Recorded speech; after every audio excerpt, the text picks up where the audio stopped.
Vivimos en un mundo complejo, lleno de violencia y en apariencia sin esperanza. Aunque la complejidad y la violencia persistan, la esperanza existe. La Biblia nos enseña a alzar la voz por aquellos que no pueden hacerlo. Entonces, ¿por qué no levantar la voz del Señor por quienes sabemos que están sufriendo? Conversemos.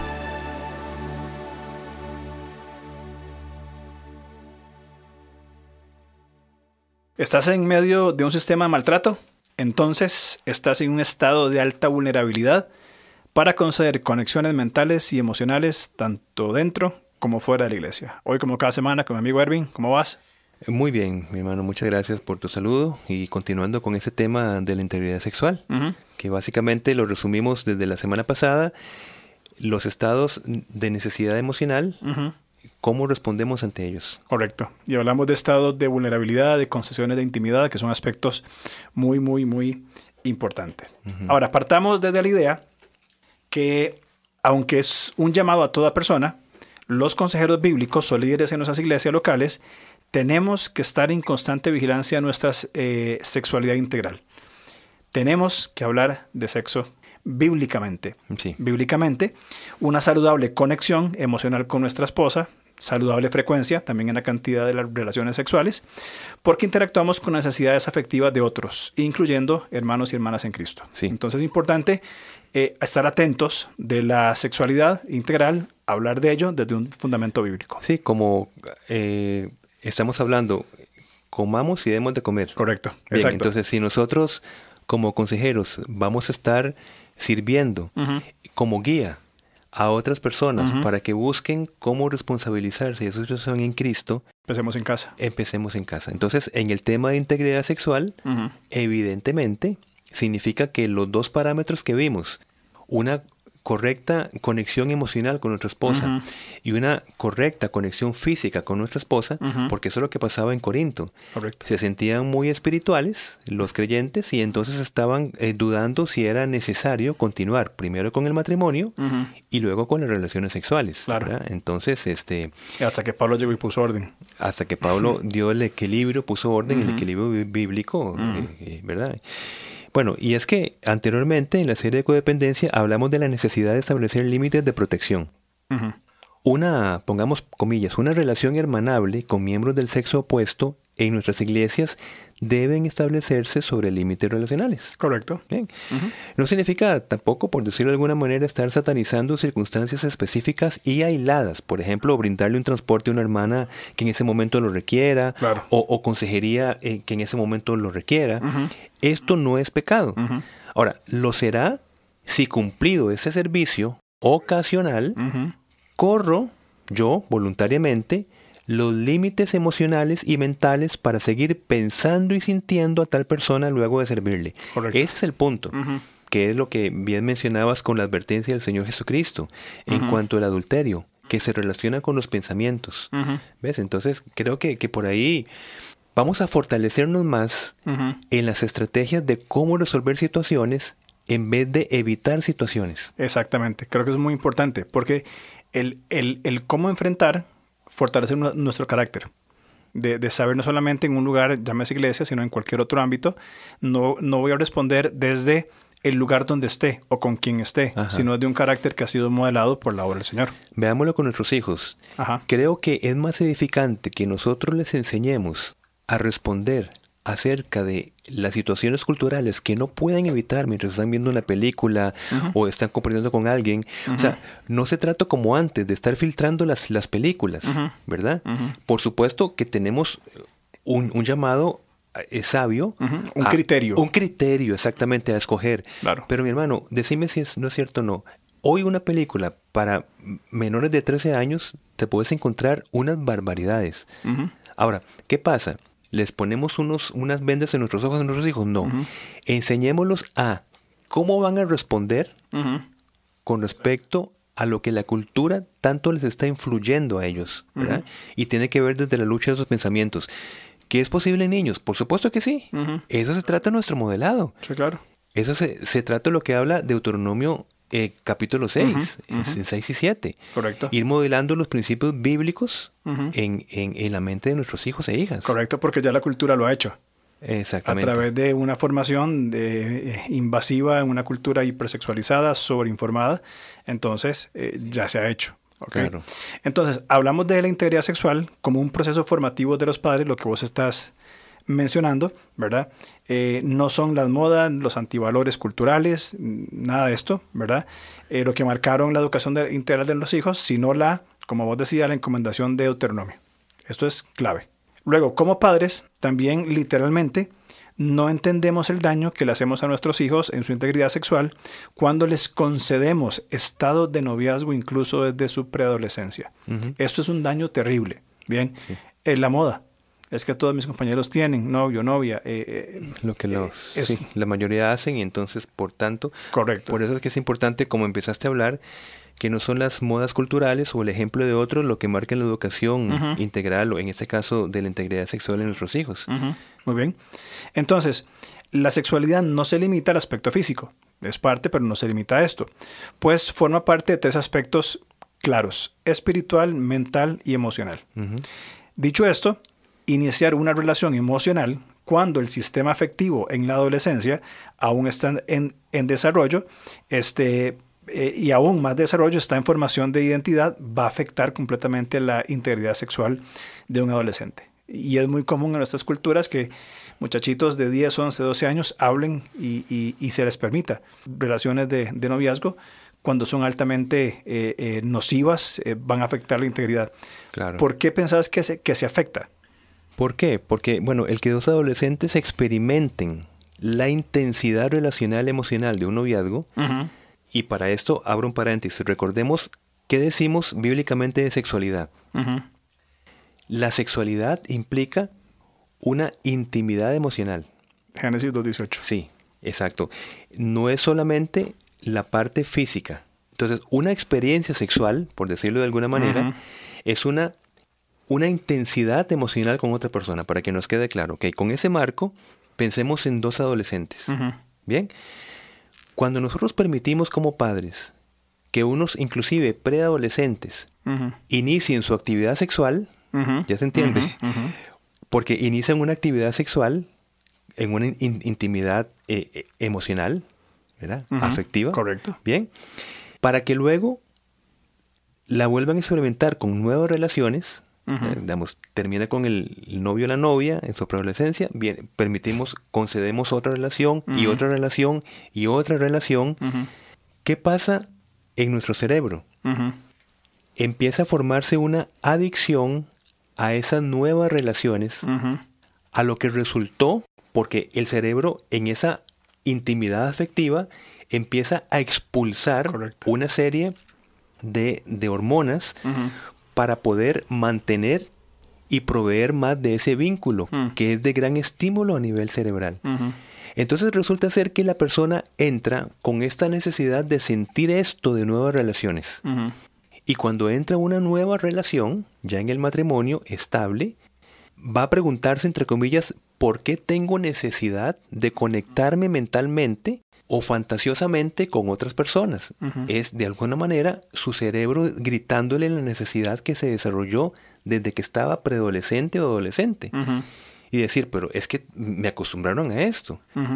Yo necesito estar, para mantenerme feliz en una relación, me es muy aburrido una estabilidad. Claro. Necesito estar con nuevas vivencias adrenalínicas, digamos, ¿verdad? O dopamínicas, dopaminérgicas. Sí, totalmente secreciones constantes de esto. Exactamente, exactamente. Ahora, cuando este preadolescente llega a su matrimonio, no se explica, gran duda, ¿verdad? Qué gran pregunta, la razón por la cual necesita buscar relaciones o conexiones excitantes con otras personas, que en un principio no se estiman dentro de un campo físico, ¿verdad? Exacto. Pero sí, como hablamos anteriormente, son concesiones, en este caso emocionales, que evidentemente esa concesión emocional va a ser la antesala a una relación sexual física. Ahí está el punto, ese gran pero, ¿verdad? Y creo que se entiende el punto. Entonces, ¿ves? Es llegar a un matrimonio con ese ejercicio, claro, ¿verdad? De tener concesiones de intimidad que fueron permitidas por los padres en una primera etapa. Claro.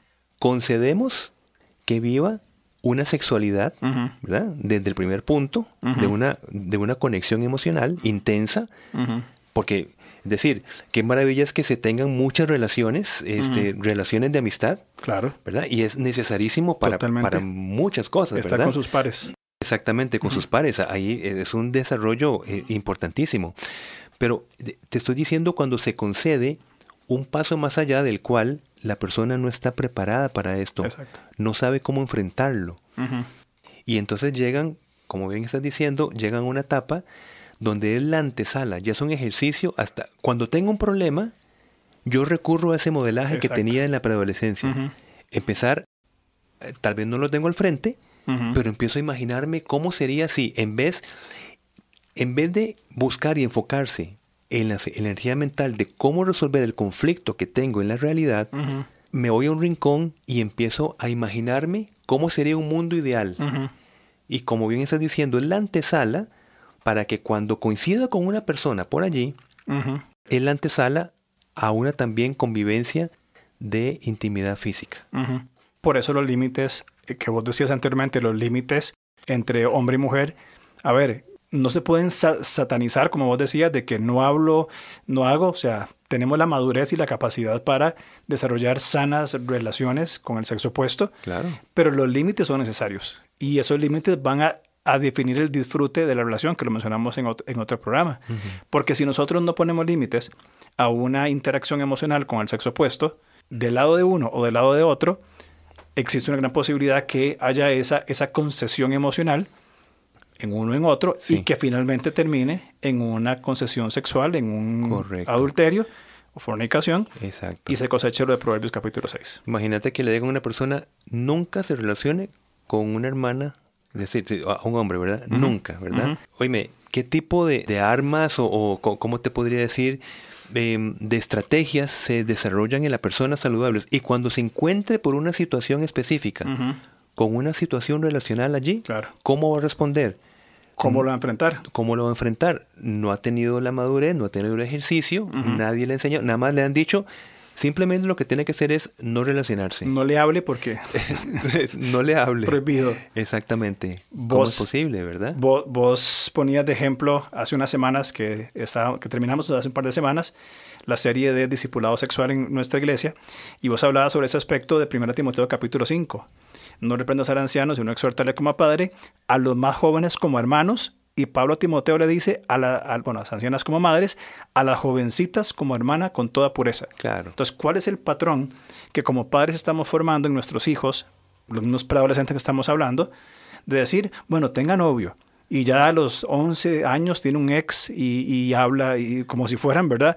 Como si este modelo distorsionado y altamente volátil fuera maravilloso. Sí. En lugar de transmitir el principio bíblico a las jovencitas como hermanas con toda pureza. Correcto. Entonces, este patrón inculcado, este principio bíblico inculcado a los niños desde una relación sexual, entendamos esta intimidad emocional física, de decir, las mujeres son como mis hermanas con toda pureza. Entonces, llegan a la universidad y ¿qué se encuentran? Personas que ayudan a tratar con toda pureza. Desde un fundamento sexual bíblico que le va a enseñar cómo responder, ya no en iglesia, en la universidad, en el trabajo, etc. Claro. Y desde este marco bíblico, ¿cómo entonces se asume una relación afectiva? Exacto. Con base al respeto, a la validación de la otra persona. Porque si se establece del vínculo sexual, simplemente la otra persona se cosifica. Es un objeto. Es un objeto de solamente esa parte de la sexualidad que es la física, la carnal. Y entonces la otra persona es objeto de mi satisfacción nada más. Y ahí empieza, entre muchas cosas, con una relación con violencia sexual. Entre muchas cosas, ¿verdad? Igualmente también es importante ese texto de Timoteo, como nuestras hijas, vos y yo tenemos hijas adolescentes, bueno, ya son más grandes, ¿verdad? Pero yo tengo todavía una hija adolescente, cómo ellas se deben percibir a sí mismas. Es decir, el trato que ellas deberían esperar desde el sexo opuesto debe ser en esta misma dirección, a las jovencitas como hermanas con toda pureza. O sea, yo no voy a aceptar, voy a poner un límite de que el sexo opuesto me trate sin pureza. Debe ser con la pureza, aún en diferentes ambientes. Y eso marca límites saludables que hacen disfrutar entonces la relación de amistad, de compañerismo, de trabajo, de una manera saludable. Exacto. Como vos decías, les ponemos una venda en los ojos, les limitamos que no vayan a lugares públicos, ¿no? Esa es la formación del carácter a partir de estos textos. Claro, sí, así es. Pero eso no es todo. No, falta más. Falta mucho más, ese es el problema. Ese es el gran problema. Porque no aprender mediante el modelaje de nuestros padres el autocontrol desde la adolescencia minimizará el autocontrol hacia otros estresores como la creencia en nuestros propios hijos, manejo de frustraciones cotidianas, etc. Vemos entonces una vinculación entre una inocente concesión a un adolescente, es decir, que tenga diferentes noviazgos, novias o novios, y su repercusión en posibles actos de maltrato cuando tal persona forme una familia. Porque también en esta dirección que estás hablando, desde la violencia psicológica, con esa estrategia de la culpa falsa que se le implanta, la parte maltratada quedará muy afectada en su autoestima, en su dignidad, en su autovaloración, entre otras muchas secuelas que esto trae. Pero la forma de volver, que esto es importantísimo, a recuperar la identidad, y hablamos de una identidad en Cristo, por supuesto, una identidad propia en Cristo, no es buscándola en relaciones disfuncionales, claro, que es usual, ¿verdad? Que hemos visto tanto en la teoría como en la experiencia.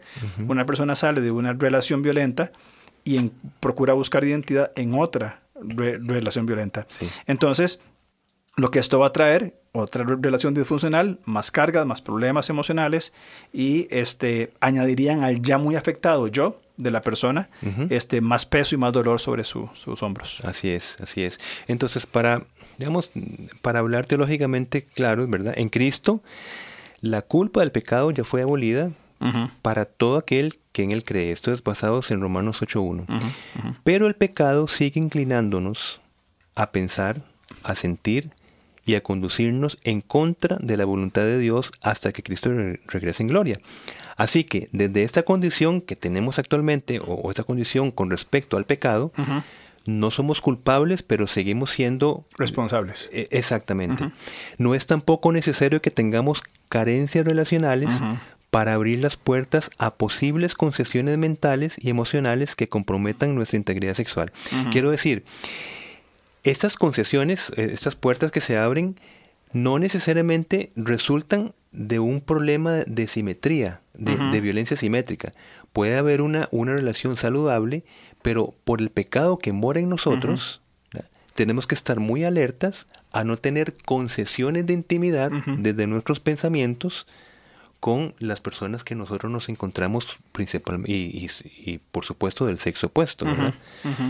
Del mismo sexo, pues peor, ¿verdad? También. Eso estamos Hay hablando agravante. Sí. Totalmente. Bueno. No, y qué importante eso que mencionabas, de que, a ver, cuando hay condiciones como esas que estamos describiendo, cuando hay concesiones de intimidad, cuando hay estados sostenidos de vulnerabilidad, a veces se piensa una de dos cosas. Estoy condenado a vivir así y no hay nada que hacer. O la otra es, me tocó sufrir esto con mi esposo o mi esposa y no hay nada que hacer. O sea, como que naturalmente se asume de que no hay salida, de que no hay solución. Cuando nosotros comenzamos, y voy a usar una expresión, espero que se entienda, comenzamos a tirar ligas o trazos desde nuestro modelaje matrimonial al concepto, una vez más, Génesis 1-3, bueno, ¿qué fue lo que Dios diseñó? ¿Cuál es el modelo original? ¿Cuál es la intención? ¿Por qué no es bueno que el hombre esté solo? ¿Qué implica ayuda idónea? ¿Cuál es la relación carne de mi carne, huesos de mis huesos? ¿Qué es lo que implica esto? Cada una de esas líneas, llamémoslas líneas restauradoras, van a comenzar a modelar en el matrimonio un pensamiento correcto en cuanto a lo que es el matrimonio. El matrimonio no es para vivir como la cultura dice, que el matrimonio es una cárcel, es una pesadilla, es una esclavitud, sino aprender a vivir correctamente el diseño de Dios. Entonces, hay una esperanza, por supuesto, restauradora, cuando comenzamos a entender, voluntariamente aplicar esos principios por los cuales Dios diseñó el matrimonio. Entonces, la intimidad emocional tiene un valor increíble. La intimidad física, el acto sexual va a ser placentero a nivel físico, emocional, espiritual, una conexión íntima con el esposo o la esposa. Entonces el matrimonio funciona. Es decir, bajo el modelo de Dios funciona. Sí. El tema es cuando damos estas concesiones, estos estados de vulnerabilidad, Sí. y persistimos en eso como si no hubiera esperanza. Exactamente. Y que otra vez el resultado es un agravante más Exacto. a la condición inicial. Correcto. Es lo que queremos dar a entender. Ujú. Lo que no debemos hacer cuando estamos en una situación comprometedora o de maltrato. Ujú. Correcto. No pagar mal por mal, Ujú. porque ese es el principio bíblico. Ujú. Si estoy siendo maltratado desde nuestro cristianismo, Ujú. la solución no es hacer las cosas inadecuadas, Correcto. aun cuando yo sea la víctima del maltrato. Ujú. No significa no hacer nada, Ujú. porque ese es el otro problema. No estamos diciendo a que el cristianismo es una pasividad. Ujú. Es estar sufriendo en silencio sin hacer nada. Ujú. En ninguna parte de la escritura se refiere a esto, Ujú. ¿verdad? Hay una diferencia entre ser un pacifista que Ujú. no hace nada Ujú. y un pacificador, aquel que procura o aquella que procura la paz relacional. Ujú. ¿Qué procura? Correcto. Y para esto, para que se procure, se necesita un amor firme, Ujú. se necesita soluciones desde la sabiduría de Dios. Correcto. Y el punto es que hacer concesiones de intimidad en un estado de vulnerabilidad Ujú. es lo peor que podemos hacernos a nosotros mismos. Ujú. Ujú. Porque más nos exponemos Exacto. a estar más debilitados Ujú. para buscar, digamos, las soluciones específicas al problema que tenemos al frente. Ujú. Y creo que la palabra que usaste es muy importante. Se van incorporando agravantes sobre la ya dolida relación. Entonces, Sí. esas concesiones en estados de vulnerabilidad agravan el asunto y de pronto pareciera que no hay ninguna esperanza. Yo quiero ser acá un poco, pues, cotidiano. Y yo personalmente, a mí me preocupa cuando yo veo los casos de muertes que generalmente, o en su mayoría, las muertes son de las esposas, ¿verdad? No es que son exclusivas, ¿verdad? Porque hay esposas que matan a sus esposos, pero en la mayoría, por la celotipia, el esposo mata a la esposa. Imagínate el error que significa, en medio de una relación que ha normalizado el maltrato, el que la esposa en esa discusión le dé a entender a su maltratador de que hasta aquí llegamos, yo voy a irme con otra persona, etc. Está poniendo su vida en juego. O que en medio de ese conflicto que tenga, que lleva 2, 3 años o más en un conflicto, su solución es empezarse a consolar por medio de otra persona fuera del matrimonio. Dándose otra vez la palabra, esa concesión. Es que yo necesito que alguien me escuche, que alguien me quiera. ¿Qué pasaría con una persona que ha demostrado ser altamente violenta, darse cuenta de esa solución intentada de la esposa, en este caso? Entonces, activa ¿qué? Ese pensamiento del maltratador crónico de decir, o mía o de nadie. Y es donde vienen los estados de mayor vulnerabilidad y peligro en una relación, que es cuando ya se ataca físicamente hasta la muerte a la otra persona. O sea, nunca será una solución esta, Claro. aún en medio del conflicto, nunca. Lo que primero se tiene que hacer es resolver la situación con amor firme o con los recursos de la ley, después darse un tiempo para un duelo de esa relación y luego un restablecimiento del yo, ¿verdad? Claro. Para no entrar en una nueva relación, Correcto. ya sea desde una dependencia emocional o una codependencia emocional con otra persona. Totalmente de acuerdo y creo que es muy, muy acertado esto que acabas de decir a modo de conclusión. ¿Cuál es el camino, verdad? Sí. Y siempre tiene que ver con una restauración, tiene que ver, y podemos agregar, que cualquiera que sea la situación, una tan compleja como esa que has puesto u otra, la única fuente de satisfacción, la única fuente de valoración es una relación íntima con el Señor Jesucristo. Ahí se encuentra la esperanza, la restauración. Vivir esa experiencia contribuye al desarrollo del dominio propio, que es vital para tomar decisiones en medio de temas y situaciones estresantes. Y es que cada solución que se intente, como las que acabas de plantear, en medio de una crisis relacional, compete solo a quien la toma.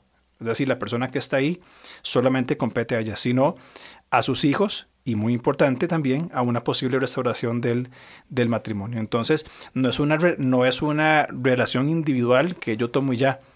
Hay gente alrededor, e inclusive hubo una relación que se podría restaurar de tomar el camino correcto. Claro, las decisiones que tomamos no solamente, o sea, involucran pues a nuestros hijos, si es que los hay en un matrimonio. Por eso la necesidad de no tomar decisiones desde estados afectivos comprometidos. Correcto. O emocionales comprometidos, sino desde la sabiduría de Dios. Exacto. Las emociones nos van a decir, déjelo, váyase. Váyase por acá, haga esto, conceda esto, y eso es una trampa muchas veces mortal. Sí. Es lo que queremos concluir en este podcast de lo que es la integridad sexual en medio de una relación de violencia. Correcto. No pagar mal por mal, sino que, como nos enseña la Escritura, vencer lo malo con el bien. Creo que es una buena conclusión, vencer el mal con el bien. Sí. Muy bien. Gracias por el tiempo de hoy, ha sido bueno y cerramos esa serie de integridad sexual y pues esperamos que haya sido de edificación y también de hablar temas complejos abiertamente. Sí. Y cerca ya de nuestra conferencia, correcto. El 2 de noviembre. 2 de noviembre. En las instalaciones del ILE en San José, Costa Rica. Instituto de Lengua Española, San José, Costa Rica, de 9 a 4 de la tarde. Más información en redes sociales. Muy bien. Muy bien, gracias por el tiempo. Muchas gracias. Nos vemos. Chao. Gracias por escucharnos. Estamos listos para seguir conversando a través de nuestras redes sociales. En Instagram, búsquenos como @levantacr. En Facebook, como LevantaCR. O contáctenos al correo alonso@levantacr.org.